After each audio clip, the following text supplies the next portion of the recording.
Bullshit, I'm a chewed up crack. Full clip, you get chewed up fast. New whip, so I can do the dash. New whip, so I can do the dash. But I got my boy Keith in the building, you feel me? Tell the people a little bit about what you do. So I started out doing bodyguard work like 18 years ago with my uncle, man, Eddie P. And he's training me in martial arts. So I got to meet a lot of famous people. I ended up getting a little insight on how to submit to become an actor. I really wanted to become an actor for a long time. I just never thought it possible. Who you say you got that through? Eddie P. Eddie Parker. Yeah.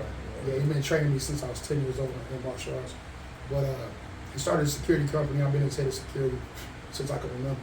Yeah. But so I wanted to be an actor, so I got to picking people's brains, man. Got an email, and I bugged the hell out of Fox. I emailed, they was probably sick of me emailing them, 10, 15 times I sent. But the last email I sent them, I said, hey, I heard you guys were looking for a bodyguard on the show, so if you want somebody knows what the fuck they're doing, call me. And I gave him the phone number and the email. I forgot I even sent the damn thing. I got busy. One day I'm coming out of Kroger's on Sturdy, man, and they called. Yeah, like, this is so-and-so from Fox.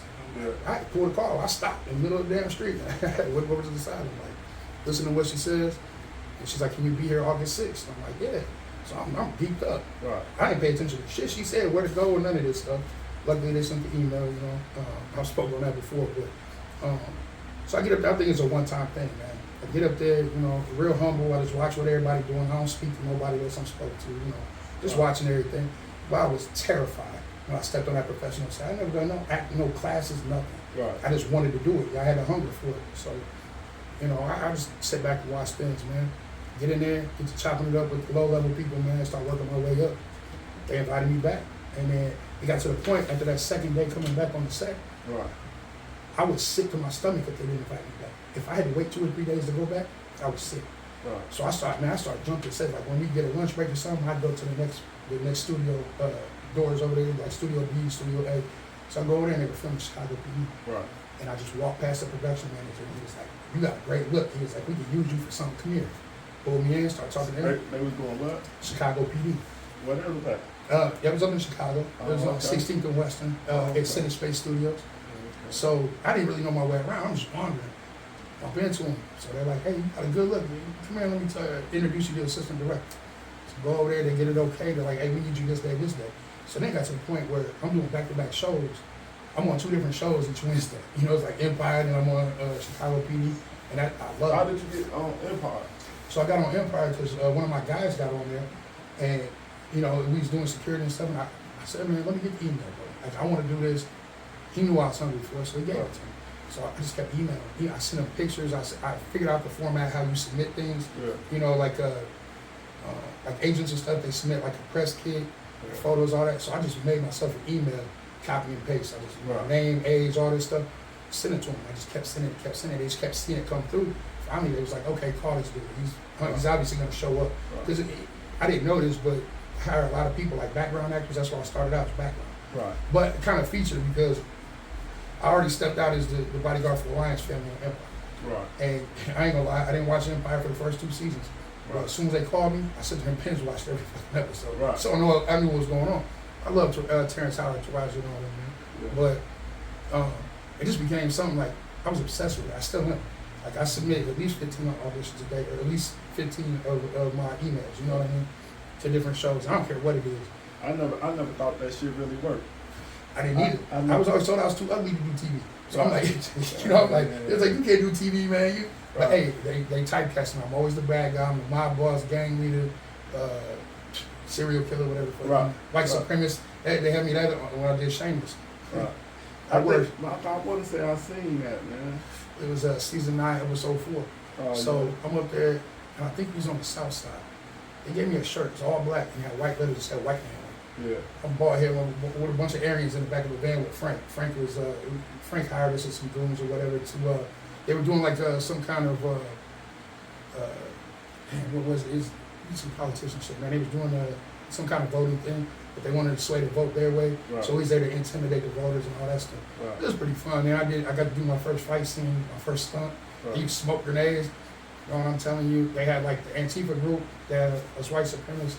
And these cars were like in the biggest bullshit, you're not the biggest lesbians I've ever seen in my life. Swole, look like wrestlers. I'm like, I gotta fight these bitches. Like, what the fuck? But it was crazy. I ended up getting my front 2 teeth knocked out. Dude elbowed me in the teeth, man. Yeah. There was so much smoke and stuff, but I just grabbed a napkin and bit down and kept going. It hurt like a month. I ain't gonna lie. But I didn't want to go to him and say, hey, this happened because I don't know liability. It's my first time. Right. So I made a business decision, I guess you would call it. Some people say it's stupid, but hey, I got called back for other stunts and shit. So it worked. But it was cool. Just being around all them people, man, and seeing the energy and just how they have fun. It's not really work.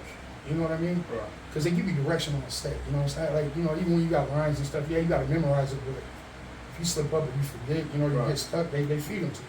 So it's like, it's cool, and they're cool about it. You know, I mean, you can change it up. You know, and I'm a clown anyway, so when they tell me to do something, I over-exaggerate it, whatever. Right. But like this show, ABB, I did, it got canceled, I think, after the 2nd season. But it was about the 13th precinct, bro. This billionaire, he like put in a bunch of brand new tech that nobody had ever seen before. You know, he's letting these cops use it and all this shit, trying to clean stuff up. But they had me, they was taking me to an interrogation room, had me in handcuffs, and all these cops are walking, all these detectives. And I'm walking, and one of the extras, I was featured at this point. You know, I had already put in enough time. I started working my way up. I started figuring out how to get the feature shit, so I know I'm seeing. And you know, I'm right there. Because it bothered the hell out of me. You know, it was cool still being there, but being a background actor, man, you don't even know if you're gonna get seen. You spend all day there doing this, doing that, retaking the scene over and over. You might not even get seen. They might cut it. Right. Even at a feature level or a day player, they call it, you still might get cut. But anyway, so they're walking me down this line, and they're like, you gotta walk straight and then take a sharp right. Go to interrogation room. This dude standing there in my way with a coffee pot. A real coffee pot, he's acting like he's done coffee. Dude completely missed his cue. So I'm coming in there like, as you're walking, you know, try to fight him off, you know, shake him off. I'm like, I can do that easy, you know. We do this. So come in, I start shaking him off, and I see dude's not moving. So I was like, man, I got close to him, I was just like, ugh. Just jumped at him, bro, like growled, and I jumped and dropped that coffee pot and broke it, got out of my way. Right. The director said, keep that, I love it. So they ended up using that tape, and it was an accident. So it's just little shit like that, you know what I'm saying, it gives you kind of a boost, like, damn, like maybe I can do this, you know what I mean? It was dope, man. All the people I worked with was real cool. And then we all name some of the people that you work with, like, a significance to you. Man, Terrence Howard's the main one, him and Exhibit. Yeah. But just stepping on to my first set ever, not knowing shit about acting, but what I see on TV.